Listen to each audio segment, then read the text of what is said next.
Chào các anh chị. Thì bữa nay tôi nói tới cái vấn đề gọi là sa mạc, núi và hang động. Đầu tiên là tôi nói về vấn đề là sa mạc trước. Thì ở sa mạc là cái lực hút của mặt trời nó yếu hơn lực hút của trái đất. Ui trời ơi sâu. Tôi đang ngồi dưới gốc cây và có rất là nhiều sâu, nó bò lởm ngởm. Như là các anh chị tưởng tượng như một bãi rác mà có nhiều dồi vậy đó. Sâu nó bò liên tục. Rồi, tập trung chuyên môn. Tôi nói vấn đề sa mạc. Tức là ở nơi đó là lực hút của mặt trời rất là yếu và lực hút của trái đất mạnh hơn. Rồi chúng ta lại đi từ cái căn nguyên. Cái căn nguyên khi mà hình thành lục địa và biển thì ban đầu nếu như tôi đoán không lầm thì trái đất xung quanh được phủ là nước. Thì trái đất xung quanh được phủ là nước. Và dưới nước đó mới là lục địa, là mới là đất. Và dưới đất đó là đá. Và dưới đá nữa là nhâm thạch. Đó, mà nếu mà tôi đoán không lầm luôn là nhâm thạch nó không phải là đá, mà nó là một loại kim loại. Nó không phải là một loại kim loại mà nó là nhiều loại kim loại mà nó hợp thành, nó là một cái phản ứng gọi là phản ứng bù trừ. Ví như A cộng B thì bằng C, nhưng mà C cộng C thì ra bằng 2A và 2B. Là nó cứ như vậy, nó phản ứng bù trừ. Đó là một cái động cơ vĩnh cửu, cái mà các anh chị hay gọi là vĩnh cửu. Nó chạy năm này qua năm khác luôn mà nó không cần nhiên liệu. Đó là cái phản ứng bù trừ. Tức là cái phản ứng thứ nhất nó gộp lại và cái phản ứng thứ hai nó tách ra. Rồi nó cứ làm như vậy là nó xoay vòng liên tục và nó không bao giờ kết thúc. Một khi một phản ứng nó bắt đầu là nó không bao giờ kết thúc. Nó chuyện gì hoài đó.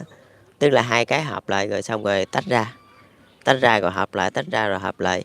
Thì cũng giống như các anh chị dùng động cơ chạy bằng nước đi, thì nó lại thải ra nước. Nhưng mà cái mà các anh chị thu được là cái nhiệt lượng, là cái nhiệt độ khi mà cái phản ứng đó nó xảy ra. Thì cũng giống như cái lỗi trái đất đó. Tức là mình đang xài cái gọi là phản ứng bù trừ của lỗi trái đất này. Nhưng mà hiện tại là tôi chưa phát hiện ra là cái chất đó là cái chất gì. Nhưng mà đoạn tới đi là khi mà tôi nói tới hang động đi, là tôi sẽ nói tới cái phần đó cho các anh chị rõ, cho các anh chị nắm rõ luôn. Là tôi chỉ nói tới bây giờ là tôi nói tới phần sa mạc trước. Ở đó là cái lực hút của trái đất mạnh hơn, nên là lực hút của trái đất đã hút nước xuống. Mà nếu mà nói lực hút của trái đất mạnh hơn thì nó lại chưa chính xác nữa, thấy không? Nhưng mà lực hút đáng lẽ là lực hút của mặt trời yếu hơn, nên nước không có được hút lòi lên trên mặt đất như là những quả núi đó. Nước không có được hút lòi lên trên đó tạo thành những cái thác. Còn lực hút của trái đất là chỉ tác dụng vào nước mặn thôi. Thì cái này các anh chị phải gõ nha. Lực hút của trái đất là chỉ tác dụng trên nước mặn thôi. Đó, nghĩa là nước mặn thì tại vì sao cái lượng đại dương nó nhiều hơn là lục địa. Đó là lực hút của mặt trời là tác dụng lên trên lục địa chứ không có tác dụng với nước mặn. Không, còn lực hút của trái đất thì nó tác dụng với nước mặn. Vì sao mà nước mặn tới một cái độ nào đó là mình không có chìm xuống mà mình vẫn nổi trên mặt nước. Đó, tức là nó ăn vô cái chỗ đó. Tức là lực hút của trái đất nó ăn nhập với cái phần nước mặn. Tức là nó tương thích với phần nước mặn chứ nó không có tương thích với cái phần nước ngọt. Còn lực hút của mặt trời thì tương thích với cái phần nước ngọt. Nên là lực hút của mặt trời mới hút nước lên trên đỉnh núi rồi mới thả trở xuống lại. Đó, nếu tức là không phải là lực hút của trái đất không hút nước ngọt nha, nhưng mà nó hút nước mặn mạnh hơn. Tức là nó tương thích với nước mặn nhiều hơn. Với lại làm sao mình có thể mà nằm lên trên nước ngọt mà nó có thể nổi được. Nhưng mà nước mặn nó cho phép các anh chị làm chuyện đó. Tức là nó tương thích với lực hút của trái đất. Đó, cũng giống như là chị bệnh mà đúng thuốc vậy đó. Đó, cái phần nước mặn là nó ăn nhập với lực hút của trái đất, còn cái phần nước ngọt là nó ăn nhập với cái lực hút của mặt trời. Mà khi mà cái chỗ sa mạc đó là lực hút của mặt trời rất là yếu. Đó, mà lực hút của mặt trời yếu rồi thì nước ngọt nó không thể nào mà lòi lên trên mặt được. Nó phải xuống dưới, sâu ở dưới. Nhưng mà ban đầu nó chỉ là đá thôi chứ nó không có cát đâu.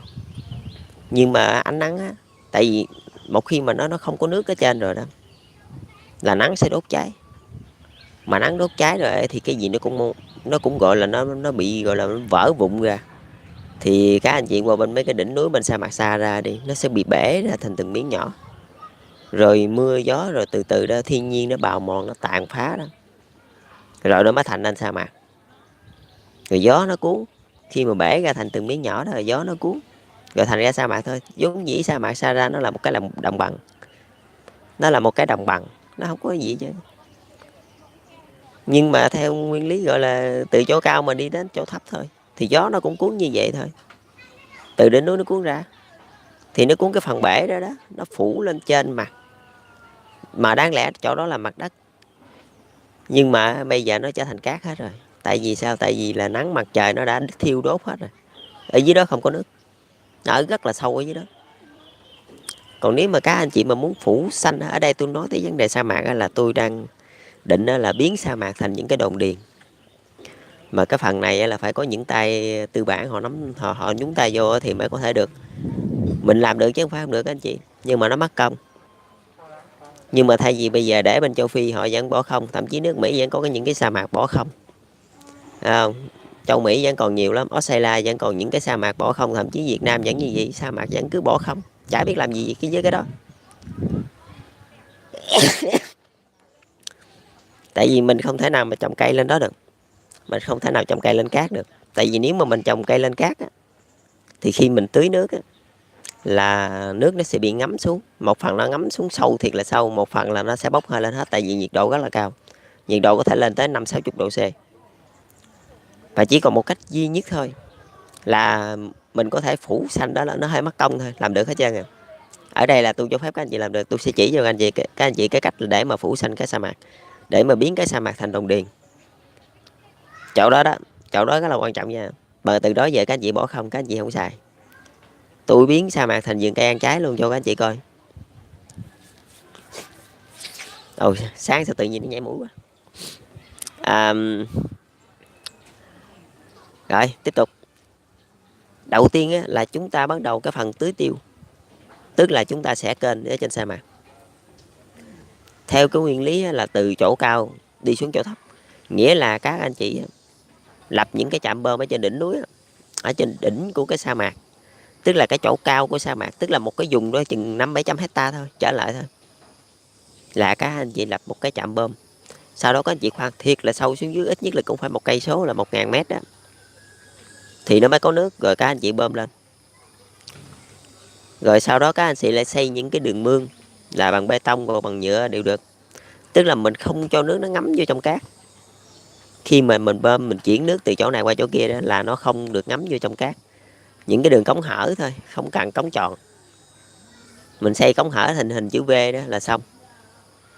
Rồi đã xong cái vấn đề tưới tiêu từ chỗ cao lên từ chỗ cao chảy xuống chỗ thấp này, nghĩa là mình bơm ở trên chỗ cao rồi nó chảy xuống chỗ thấp, rồi những cái hộ nông dân ở dưới đó, ở dưới cái chỗ thấp đó, người ta đón cái dòng nước chảy xuống, người ta bơm để người ta tưới tiêu vô trong cái vườn tược của người ta. Rồi đó là xong cái phần tưới tiêu. Và cái vấn đề kế tiếp là cái vấn đề gieo hạt. Cái vấn đề này rất là quan trọng nha. Mà nếu mà không có cái vấn đề này thì xong cái phần tưới tiêu cũng đem dục thôi chứ không làm được cái gì. Ở bên đây tôi đã từng thử rồi, tức là tôi trồng cây trên cát, và để cho cái cây đó nó sống được đó, là tôi dùng một cái loại phân hết sức là đặc biệt, đó gọi là phân dừa. Nó không có chất dinh dưỡng gì hết, nhưng mà được cái nó ẩm, tức là tôi tưới nước vậy đó là nước không bị bốc hơi, nó cứ nằm trong đó hoài vậy đó. Rồi từ cái nước đó, nó sẽ rỉ xuống dưới, từ từ nó rỉ xuống dưới cái rễ cây, rồi cái rễ cây nó phát triển. Tức là các anh chị trồng như thế này, các anh chị đắp cái đó vô cái gốc cây, các anh chị gieo cái hạt giống lên trên cái phân dừa đó đó, vậy là xong. Rồi các anh chị tưới nước, rồi từ từ khi mà nó hình thành rồi đó, cái rễ cây nó sẽ đâm thẳng xuống dưới cát. Còn cái phần nước á, là các anh chị cứ tưới lên trên cái lớp phân dừa, chỉ vậy thôi. Rồi cái lớp nước ở trên phân dừa đó, một số nó sẽ bốc hơi đi, và một số nó sẽ nhiễu từ từ, nó ngấm từ từ xuống dưới rễ cây. Là như vậy là cái cây nó sống được. Thì chẳng mấy chốc thôi là các anh chị sẽ có những cái sa mạc xanh tươi. Chứ nó không phải, nó vẫn là sa mạc, nhưng mà cái nhiệt độ tôi bảo đảm với các anh chị luôn, từ 50 độ thì nó sẽ giảm xuống còn 30. Tại vì các anh chị đã phủ xanh nó rồi. Nếu như một cánh rừng vậy đó, một cánh rừng trên sa mạc, nhiệt độ nó sẽ không còn nóng nữa, mà nhiệt độ nó đỡ nóng rồi đó, thì lúc đó cuộc sống nó sẽ dễ dãi hơn, nó dễ dàng hơn nhiều. Thì cái vấn đề này đòi hỏi những nhà đại tư bản phải nhúng tay vô để thành lập những cái đồn điền. Thì mình vẫn làm như kiểu hợp tác xã thôi, chứ cũng đâu có gì đâu gọi là khác biệt, cứ làm như những cái gọi là nông trường bình thường vậy là được. Chỉ có đi vấn đề hơi mất công cái phần mình xẻ kênh xẻ gạch mình trồng cây nó khác hơn thôi. Kia mình trồng xuống đó rồi mình tưới là được, còn cái này mình trồng xuống đó là mình phải bón phân dừa rồi mình mới tưới được. Chứ nếu mà các anh chị không bón phân dừa phải không, là các anh chị tưới xuống một cái nó bốc hơi hết trơn. Ở đây tôi nói không phải là phân dừa nha, có nhiều cái loại khác mà các anh chị có thể tìm thấy.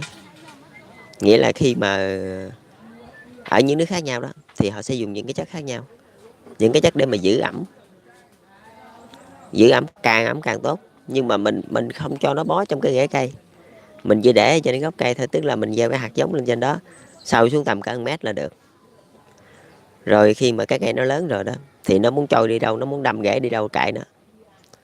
Ở đây là mình chỉ làm như vậy thôi, rồi mình tưới nước vô trong cái phần đó mà các anh chị chọn là cái gì thì các anh chị tự nghiên cứu đi. Rồi nước nó sẽ nhiễu từ từ xuống là cái cây sẽ sống được. Vậy thôi, đơn sơ, có bao nhiêu thôi. Sẽ có nhiều loại cây phù hợp với lại sa mạc. Ở đây nó không phải là những cái loại cây như xương rồng nha các anh chị. Nó không phải khi mà các anh chị đã giữ ẩm được cho cái gốc cây rồi thì nắng nó có tới 100 độ cũng không ăn nhầm gì cái cây đâu, tôi nói thiệt. Trừ phi nào các anh chị không giữ ẩm được thôi. Nghĩa là nắng quá thì các anh chị tưới 3 lần một ngày, còn mà không nắng thì các anh chị tưới 2 lần. Nắng quá thì sáng tưới 1 lần, trưa tưới 1 lần, chiều tưới 1 lần, là 3 lần, là đảm bảo cái cây đó nó sẽ không bao giờ thiếu nước, và nó sẽ không có bao giờ xuất hiện cái tình trạng gọi là lá kim hoặc giả là xương rồng. Xương rồng là tự nhiên thôi, tại vì nó không có nước, buộc lòng nó phải trữ nước. Còn ở đây mình tưới nước cho nó nên nó không cần phải trữ, nước, chỉ vậy thôi. Thì chính vì cái lý do đó là các anh chị muốn trồng cái loại cây ăn trái hoặc là cái cây gì cũng được, tùy các anh chị thích. Với như những vùng miền khác nhau thì nó những có những loại cây ăn trái khác nhau, hoặc giả là nó có những loại cây trồng khác nhau, thì các anh chị cứ trồng như vậy là được. Nhưng mà tôi khuyên các anh chị nên trồng những cái loại cây có giá trị kinh tế một chút, rồi sau đó mình xẻ đất mình chia cho dân.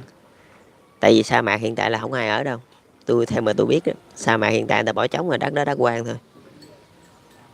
Đó, mà bây giờ chúng ta đang đi khai khẩn đất quang thôi. Đất đó nó quang ở đây không phải là không có chủ, nó thuộc về từng quốc gia riêng biệt rồi, nhưng mà thực chất đó là không có ai ở, tại vì không có làm cái gì được với cái đó hết trơn.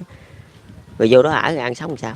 Bây giờ mình mở ra được cái chương trình này rồi là mình mới đưa dân vô đó, mình mới xẻ đất. Thì cái phần này là nếu mà thế giới tư bản tôi khuyên các anh chị nên dành cho những người vô gia cư, là những người mà ngủ lề đường xó chợ đó, nên ưu tiên cho họ cái phần này. Rồi, chúc anh chị thành công.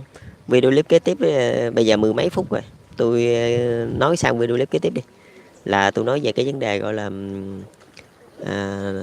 núi và hang động, và cái sự gọi là chuyển hóa của thềm lục địa từ là bề mặt là trái đất đó, từ hồi nó yên ổn đó và cho tới lúc nó hình thành. Và cái loại là tôi gọi là cái loại gọi là động cơ vĩnh cửu. Cái không phải là động cơ vĩnh cửu mà nó là một cái phản ứng bù trừ.